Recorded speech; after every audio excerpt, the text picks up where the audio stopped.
Have you ever sat in that heavy silence at a family dinner? Here on Human Stories, we retell those moments, honest, everyday, sometimes controversial. Every story is a mirror. Subscribe, join the conversation, and maybe find a little healing. My name is Miriam Hale. I am 72, a widow, and for most of my life, a night shift nurse who learned to keep her hands steady when the room was not. I have closed curtains around strangers and stayed until the worst noise in the world, the sudden quiet, settled. None of that training helped the evening my son tried on a tuxedo in the next room while the woman he planned to marry leaned toward me and spoke as if fresh flowers and a satin train had purchased the right to rearrange blood. We were in the back bedroom of their hillside house outside Charleston, a place full of white walls and quiet money. Bianca, all bones and perfume and practiced ease, stood before the mirror in her gown. Lace spread across the bed like a snowfall that didn't melt. I stood behind her to button a loop someone else's fingers had missed. She did not look at me. She looked at herself. Then she tipped her head the way people do when they offer something expensive and said almost kindly, "The best gift you could give us is to disappear this weekend." The words were soft and exact. She smiled, then smoothed the bodice, then lifted the veil to see whether it caught the lamplight like a halo.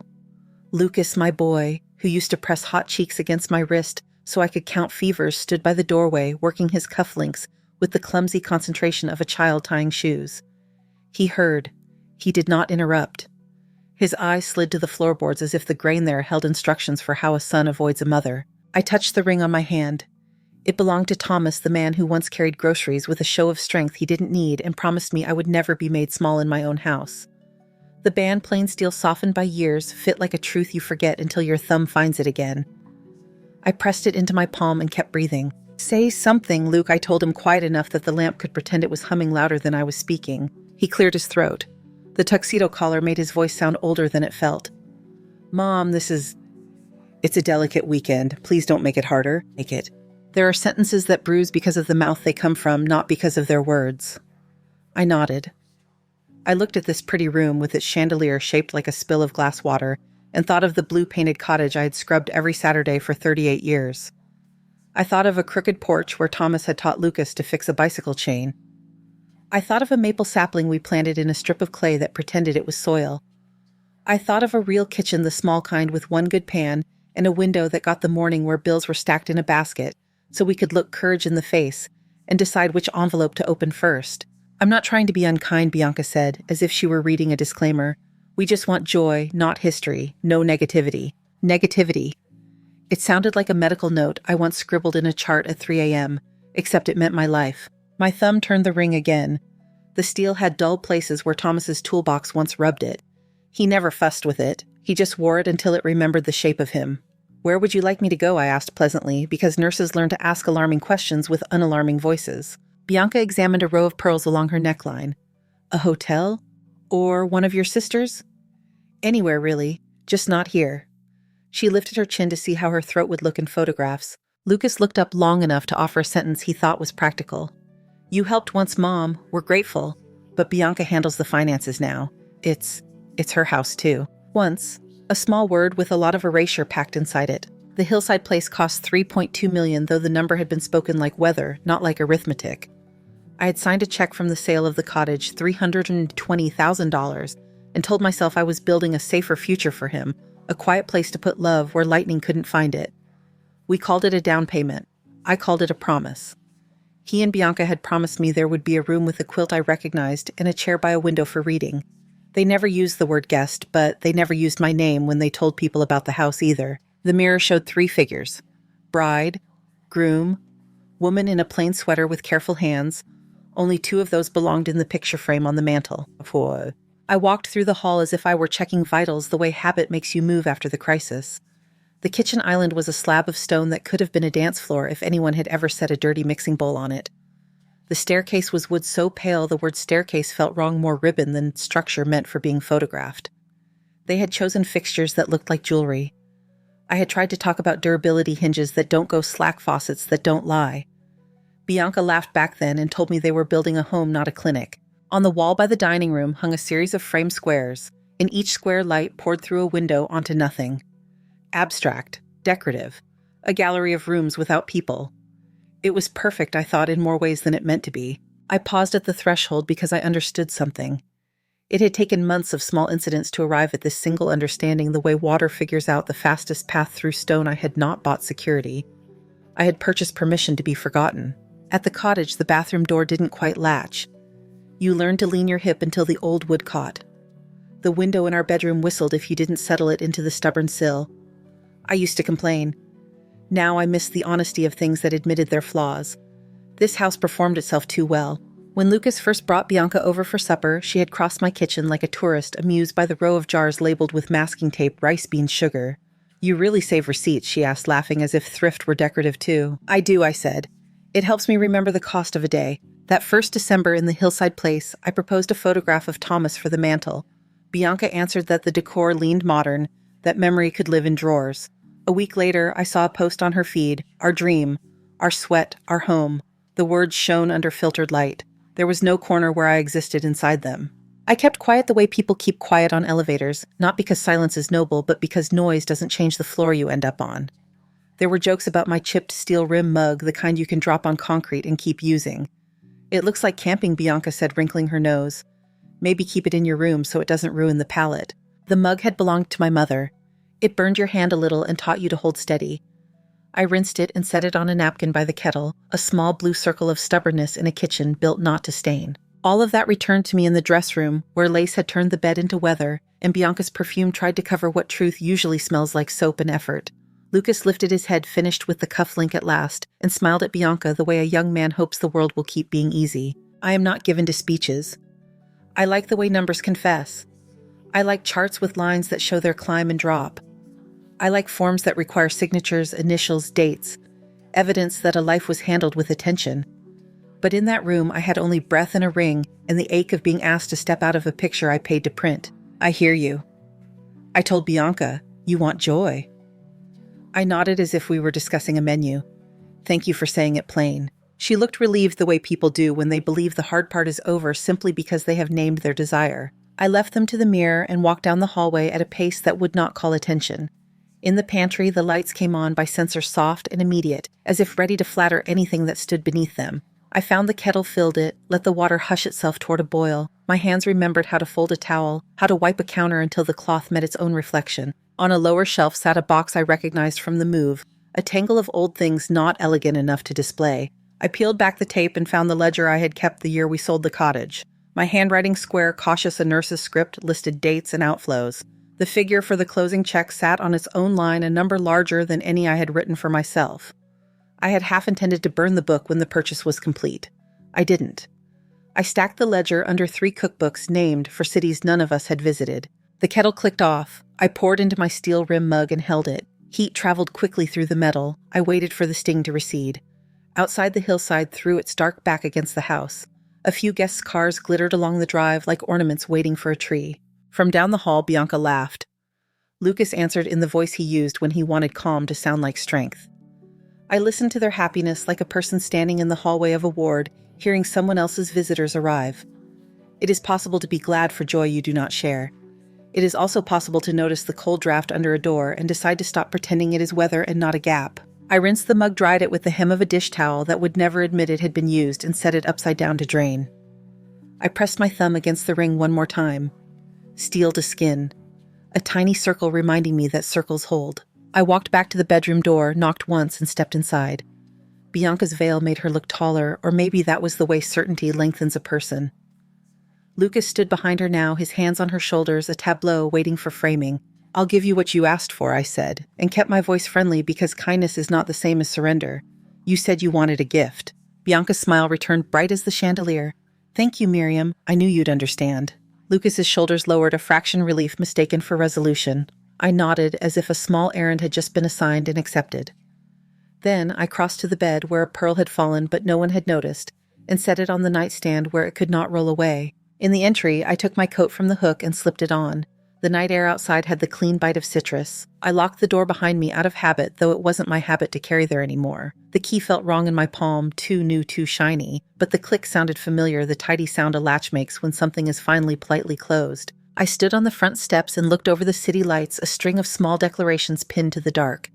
I turned the ring with my thumb and let the cool of the metal answer the heat in my hand. Then I went to the car. I did not speak to anyone in the drive. I did not think an argument could be engineered into respect. I folded my coat beneath me, and placed both hands on the wheel until the tremor in them settled. Nurses learn to breathe for other people. It is harder to remember to do it for yourself. In the rear view, the house shone confidently. Inside it, a woman in a gown practiced smiling. The engine started. The radio came on low with a station that played old standards without commercials. I turned it off. I preferred to hear the hinge of decision, the small private sound a mind makes when it stops asking for permission. I backed down the drive slow enough to leave gravel in its place. At the base of the hill, the traffic light changed from red to green and back again. I waited through both. There was no hurry. The ring warmed against my skin. In the cup holder, the steel rim mug rattled once and steadied. "You'll have your gift," I said into the quiet car, and the words did not echo. They landed. Then I drove on. The hill slipped behind me like a curtain falling. I drove without the radio and let the quiet choose the route. At the first red light, I felt for the ring again. Then for the pocket where I kept the thin folder I had carried since the cottage sold deed copies, closing statements, the page where my name sat, beside a percentage that had been negotiated and notarized with eyes wide open. 30%. Numbers hold a person's shape when sentiment tries to blur it. I turned into the lot of a diner I knew from night shifts years ago. The place still kept the lights too bright and the coffee honest. I took a booth, ordered hot water, and eased my steel rim mug from my bag. The waitress didn't blink. Women who work nights understand other women who carry their own cups. I dialed Claudine Mercer, the attorney who helped me untangle Thomas's paperwork after the hospital got quiet. She answered on the second ring. Her voice always sounded like polished wood, no splinters, no shine for show. "Miriam, I need you to pull everything tied to the hillside property," I said. "Purchase deed operating agreement. Prepare a notice of intent to sell my share." Claudine didn't gasp or offer a proverb. I heard Key's pages. "Your equity is 30% recorded," she said. "There's a right of first refusal clause. If the other owners can't buy you out within the timeline, a sale petition is available." "Good," I said. "Draft what's needed." "Tonight?" "Yes." She paused just long enough to let meaning land. "Send me a location and I'll courier for signature." I gave her the name of a budget inn off Ashford Road, where the quilted bedspreads were thin and the ice machine sounded like reassurance. When I hung up, the waitress set a small pot of water beside me. I poured into the steel cup and waited for the first sting to fade. On the TV above the register, a weatherman waved at a green screen storm that would stay north of town. The bottom crawl mentioned a gala at the Riverside Pavilion scheduled for Saturday, banquet band, a guest list long enough to be called a tide. I took out the folder and opened to the line where my name sat next to $3,000 and the ledger page where outflows later had been neatly squared. Property taxes advanced 2 insurance premiums when a deadline slid a handful of HOA assessments that arrived with the tone of invitations. I did not flip the pages with anger. I counted them like a nurse checks drips, certain of what each number is supposed to do. The next number belonged to a contract with the pavilion. I had signed that 1-2 deposit on my card months earlier while Bianca had talked about peonies the size of plates. I still had the confirmation email and a printed copy with my signature circled. I dialed the office. "Riverside Pavilion Events, Tanya speaking. This is Miriam Hale. I need to cancel tomorrow night's reception under my contract." A beat of polite confusion, then the rustle of paper. For the Fitzgerald Botaro party, Bianca's surname had a sound like a well-pressed napkin. 220 guests. "Yes," I said. "I'll honor your cancellation penalties. Please send the final invoice to the email on file." Tanya managed professional sympathy. "We've already prepped some of the menu. I can see whether a partial credit." "No," I said. "Charge the agreed fees, and please notify your staff before morning." There was the pause of someone deciding how much to ask. "Would you like me to loop in the couple?" "I'll inform them," I said. "This call is to inform you." When I set the phone down, my hands were steady in a way I recognized from long ago emergencies, not cold, not shaking, just awake all the way to the fingertips.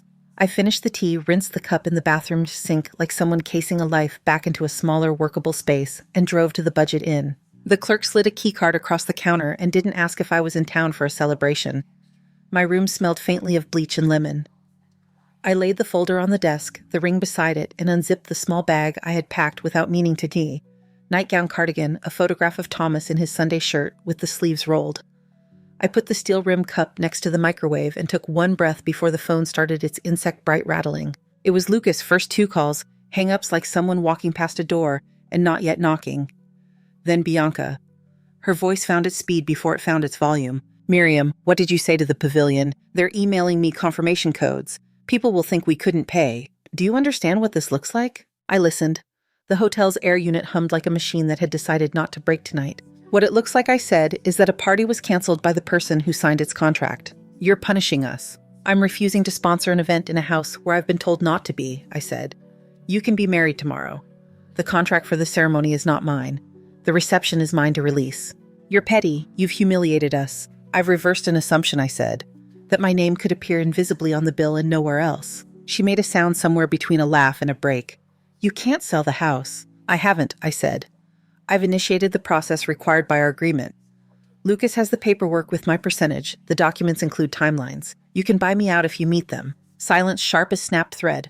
We don't have that kind of liquidity. I know, I said. The line filled with the sound of her breath and the far-off hit of a door closing and opening in some other part of the hillside house. Everyone will be there, she said smaller. My mother is already in town. The band. She stopped. Are you even listening? Yes. She waited for me to fill the space. I didn't. People hear their own words better when they aren't cushioned. Fine, she said. You've made your point. I haven't made a point, I said. I've made a call. She hung up hard the way a person tries to end a conversation with volume when content won't cooperate. I sat again. The ring cooled on the desk. I turned on the kettle and watched its small red light hold. The knock on the door came minutes later. Budget indoors make a particular sound more metal than wood, and something in me unclenched because of how ordinary it was. A courier in a navy jacket handed me an envelope from Claudine's office. Inside the notice of intent to sell acknowledgement of my interest references to sections and clauses that had been engineered to keep feuds from pretending to be misunderstandings. A bright sticky tab showed where to sign. I read every line signed where the tab waited and added my initials to the margin of the page that mentioned arbitration, a habit from years of charting confirm what matters twice. I had just recapped the pen when the cell phone lit again. Lucas. I let it ring to the edge and answered, Mom.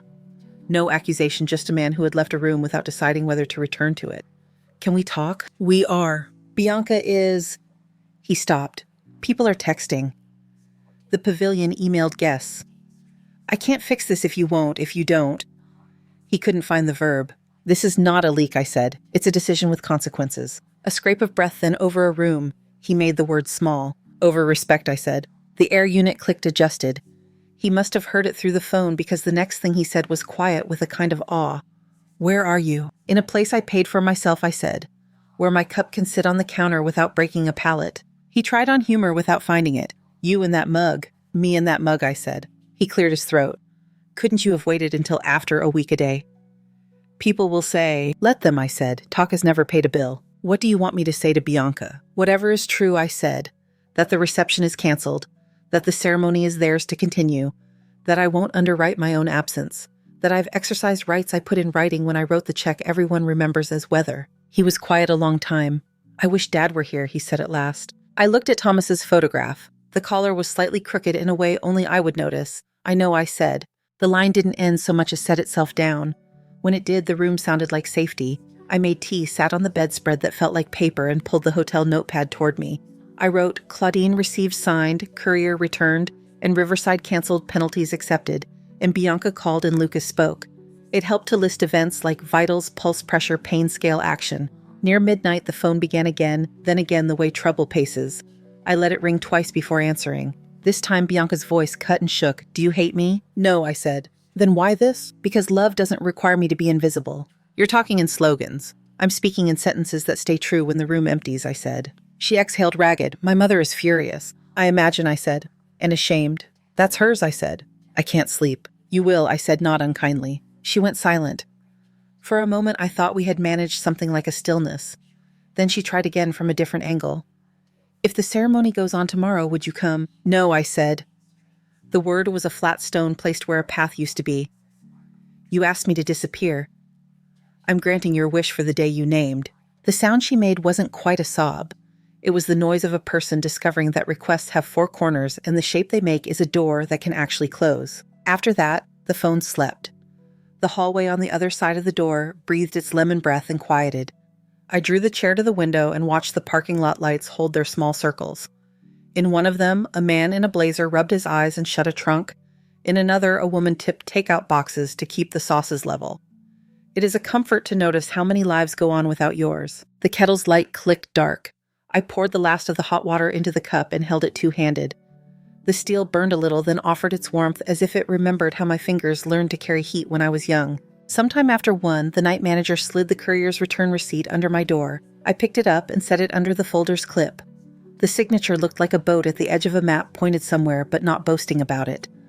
I placed the ring atop the paper and turned off the lamp. Sleep arrived like a nurse entering a dim room, quiet, competent, not asking to be thanked. In the morning, the phone would show missed calls, and the world would present itself as it does traffic with errands attached, weather with opinions, headlines made of other people's plans. For now, the room held its square of ordinary. I lay back, adjusted the thin hotel pillow until it found a familiar hollow, and breathed in time with the hum from the wall. The party was canceled. The contract was signed. The cup was clean and upside down on the counter, ready to be used again. The door's latch had made it sound. That was enough for the night. By morning, the room had the clean hush of a ward after first rounds. I brewed tea in the microwave cup and opened the folder again, not because I distrusted last night's pages, but because looking steadied my hands. The front desk slid my checkout receipt under the door. I folded it with the courier slip, 2 small proofs that a night had been spent and recorded. The call from Claudine came at 8. "Notice filed," she said. "Copies delivered. I've had 3 emails in the last 30 minutes. 1 from Lucas, 2 from counsel representing Ms. Bataro's family. Also, your name appeared on a new petition. They've requested a competency review." I sat on the edge of the bed and let the words arrange themselves on the thin carpet. "Filed where?" "Probate court. It's the usual brutish tool people reach for when they want to create noise. Bring your documents. I'll meet you there." The courthouse kept its climate the way hospitals try to cool consistent, indifferent to weather or mood. I found Claudine outside a conference room where a sign asked visitors to whisper. She put a folder in my hands, a copy of the petition with its boxes checked: forgetfulness, impaired reasoning, susceptibility to undue influence. The kind of list that looks factual when you add bullet points. "We could move to dismiss," she said. "Or we can meet with the investigator now and let the evidence do what it's good at." "Evidence knows how to walk," I said. The investigator couldn't have been 40. He had the face of someone who jogs without headphones and keeps a plant alive on a windowsill. He shook my hand and offered me a chair at a small round table with the patience of someone who prefers questions answered once and completely. He asked about medications, appointments, bills, the mug that had become a cipher for my life in 2 households. I opened my ledger and laid out the numbers like instruments: $320, $1,000. At closing. Insurance twice when dates slipped. HOA assessments.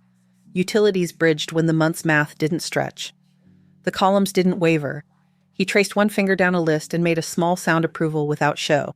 At the end, Claudine slid a slim phone across the table and asked permission. I nodded. She played a voicemail Thomas had left a week before he died. His voice was lower than I remembered, and the words were simple. "My, keep your head. Don't let anyone make you smaller than you are." The investigator listened all the way to the click. He looked at me and not at the paper when he spoke. "You manage your affairs," he said, "and others when needed." Outside in the hall, Claudine let her mouth soften, which for her was the equivalent of a whoop. "They'll have trouble painting you incoherent after that," she said.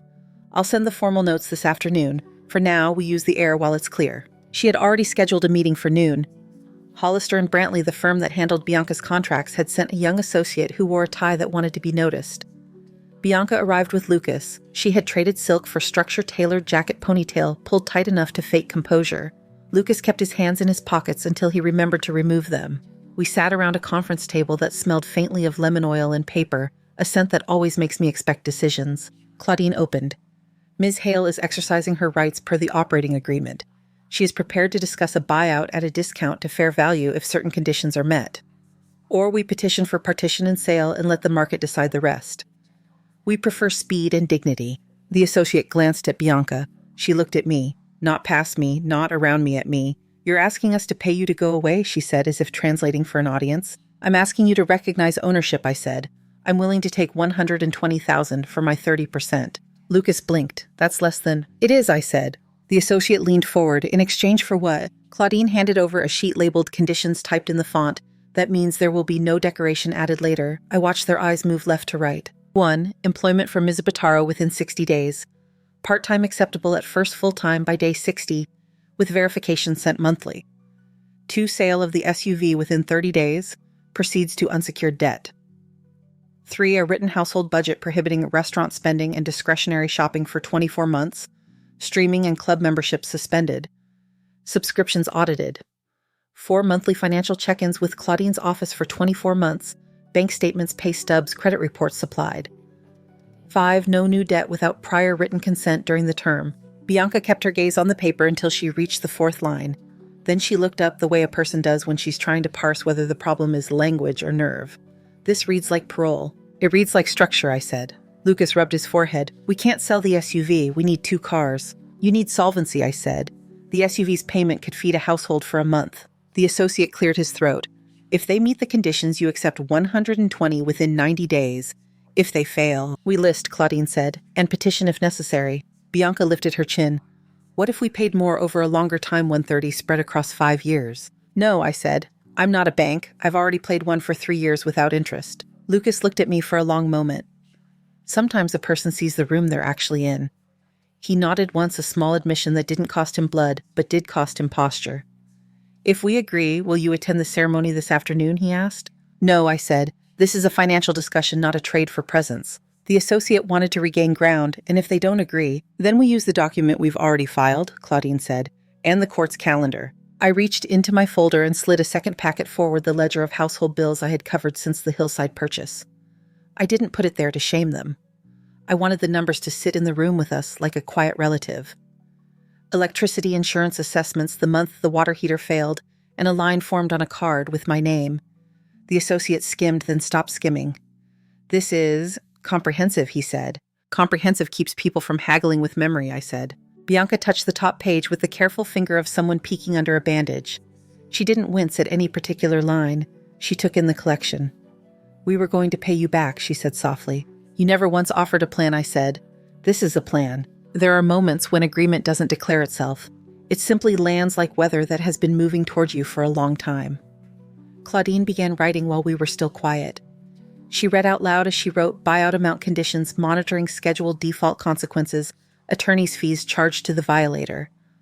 I watched Bianca's jaw work and Lucas's shoulders settle. When the draft was finished, Claudine slid copies across the table. Review, she said. We'll make language precise where needed. The associate suggested 3 edits that adjusted nothing but phrasing. Claudine accepted 1, declined 2. I added my initials to the margin beside the line that barred new debt. I have learned to love initials. Bianca signed first, after a small delay that looked like swallowing. Lucas signed after glancing at me, an old habit from homework nights that we both recognized and neither named. The notary's stamp made a sound like a small gavel. The air thinned a little as if we had been holding it. We didn't hug. We didn't congratulate. The associate collected his copy and left to draft whatever email satisfied his firm's appetite for paper. Bianca stood and fixed a stray hair with the kind of neat movement that tries to return life to a version just before it changed. Will you at least accept flowers, she asked, attempting a courtesy that didn't belong to either of us. No, I said. Keep the money for the bank. She nodded, which surprised me less than it would have the night before. She and Lucas left the room together. Claudine waited until the door latched. Then she exhaled, leaned back, and gave me a look that mixed a grin with a diagnosis. This is either very generous or a velvet hammer, she said. It's a door with a lock, I said. We met again that afternoon, smaller table, bigger pile of envelopes. This time the conference room had the mood of triage, no time for bitterness, just facts and flows. Claudine drew a line down a legal pad and labeled the columns now and target. Income, she asked. Lucas pivoted a laptop toward us. Net combined 8,000. Good, Claudine said, not because the number was good, but because numbers behave better when you name them.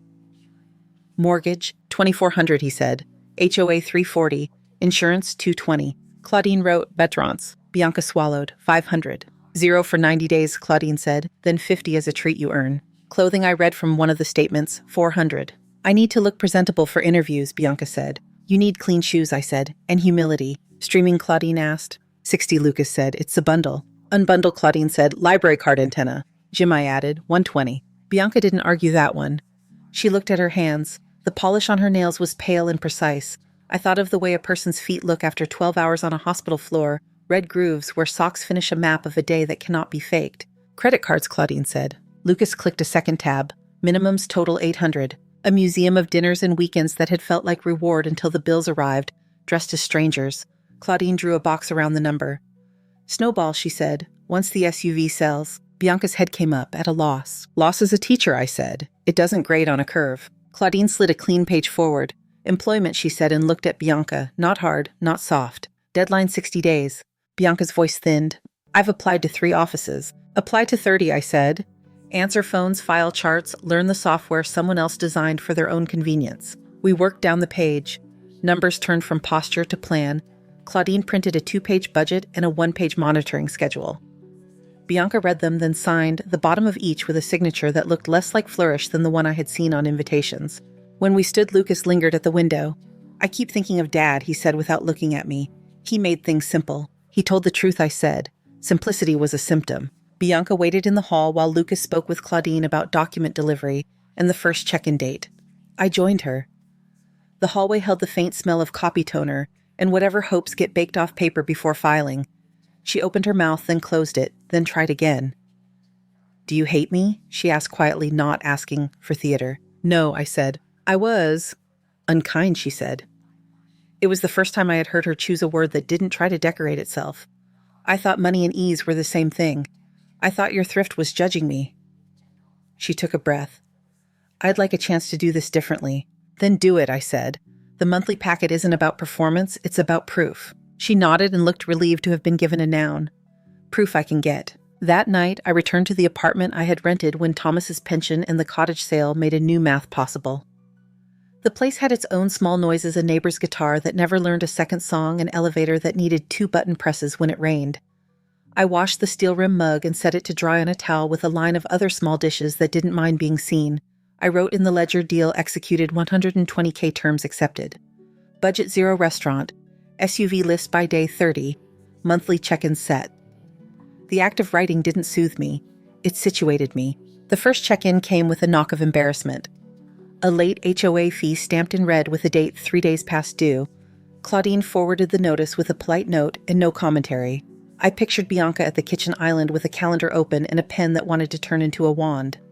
Lucas called and left a message that started, "Mom, just this once, I didn't play the rest." Claudine logged the late fee and the corrected payment, and the ledger took an arrow toward a line item we called interest saved by knowing dates. The SUV lingered online at a price chosen for pride. Price fell. Offers became real. It sold at a loss, as such cars do. Bianca texted Claudine a photo of a cashier's check and a separate one of her feet in black sneakers with soft soles. The message didn't include explanation. She didn't have to tell anyone they were not the shoes she pictured for herself. The pixels did that work. Interviews began, then stacked. Bianca returned from the first one, tight-smiled and thin-voiced. They asked about experience, she told Claudine's assistant on a call I heard summarized later. I answered with adjectives. "Try verbs," the assistant said. "File, schedule, greet, solve." At the third office, Bianca mispronounced a software suite. At the fourth, she joked about never working with real people and learned why the room cooled. At the fifth, a dental practice near the river asked her to return the next morning for a 2-hour trial at the front desk. She texted a photo of the lobby plants chairs that didn't pretend to be art and a timesheet with her name written on the top line by someone else's pen. I learned these pieces not because I went looking for them, but because the monitoring file collected them the way a chart accumulates notes until the story starts telling itself. Claudine forwarded the trial sheet. I wrote "trial shift, complete return request issued in the ledger," and drew an arrow toward a box labeled "wage replaces wish." Lucas changed too in ways that didn't need praise. He sent a photo to the file of 2 receipts clipped to a notebook with dates in the corner. The handwriting was his, the same stubborn tilt he had when he was 10 and hated cursive. The line labeled "restaurants" showed 0. The grocery total was not glamorous. On the stove behind the receipts, a pot steamed. Bianca called one evening and left a message meant for the record, not for my relief. "I stood 8 hours," she said. "I miskeyed 2 insurance codes. I apologized. The office manager said she appreciates effort more than flair. My back hurts. I am documenting that I worked." The next day, she misjudged a waiting room and tried to calm a man by promising a fee reduction without permission. The manager corrected her privately. In the monitoring file, a brief note appeared with Bianca's initials, "spoke out of turn. Will follow procedures. Thank you for teaching me." We met for the first monthly review with fewer envelopes and oddly less noise. Claudine laid out the statement circled where red had turned to black by inches and tapped the places where habit still showed. "Thin margins," she said. "Real movement." Bianca placed 2 pay stubs on the table and didn't apologize for their size. Lucas added a cash envelope labeled "Snowball" with a number that matched the plan. No one posed. Claudine initialed received items.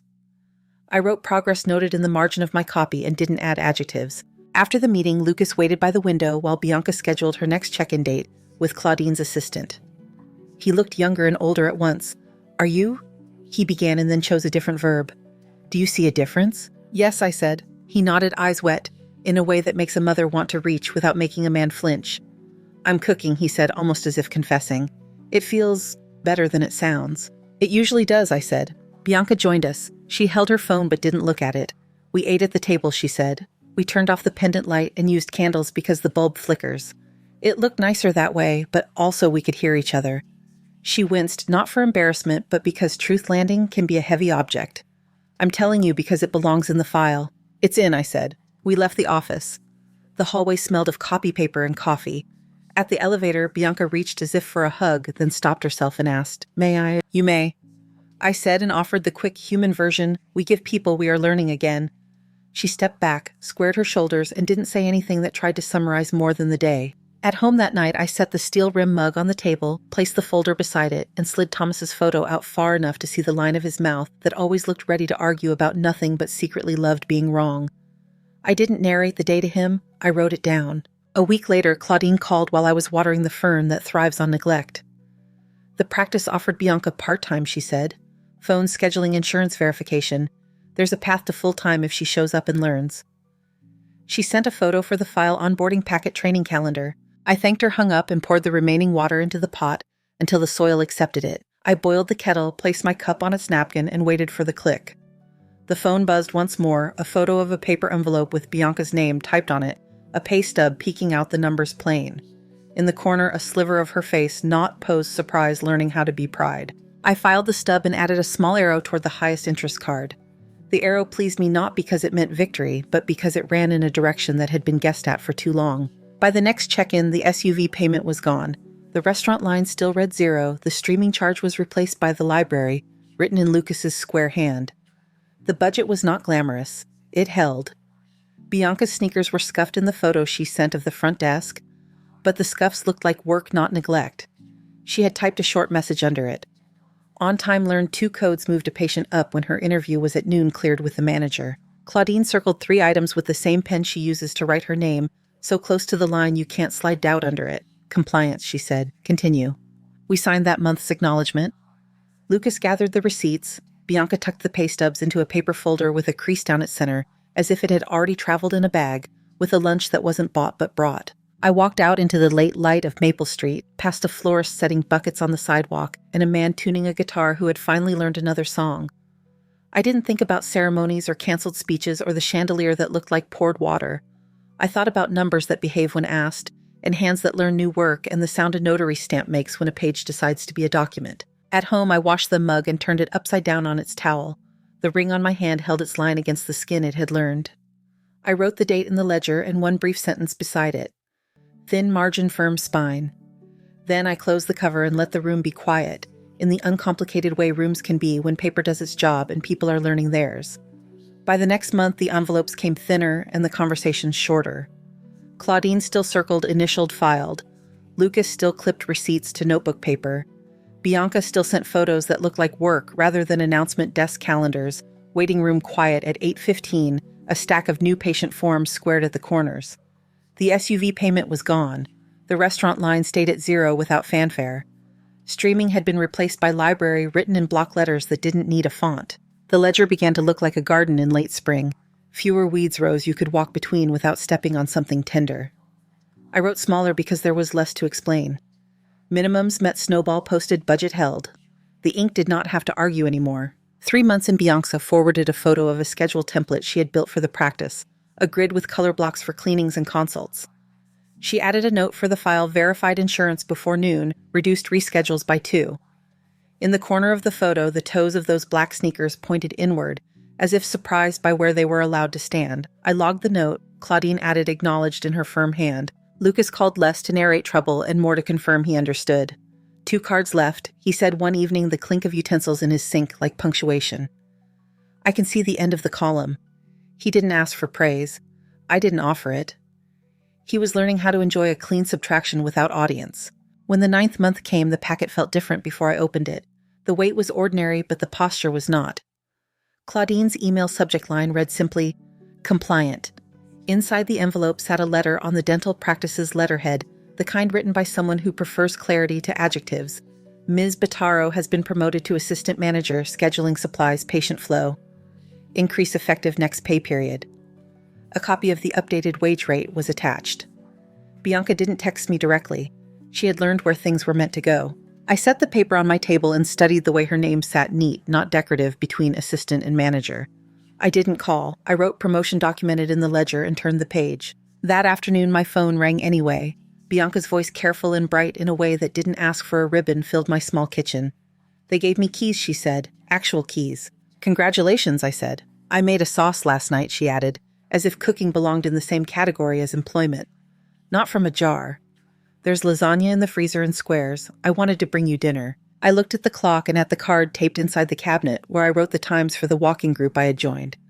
Not tonight, I said. I have a trail at 5. Oh, she said, and I heard disappointment try to rehearse itself and decide against it. Another time, then. Pick a Saturday, I said. We can meet at the park and eat on a bench. She laughed once, small and honest. I'll pack napkins and not forget forks. Then softer, I was cruel to you. Working made me see it. Thank you for saying it, I said.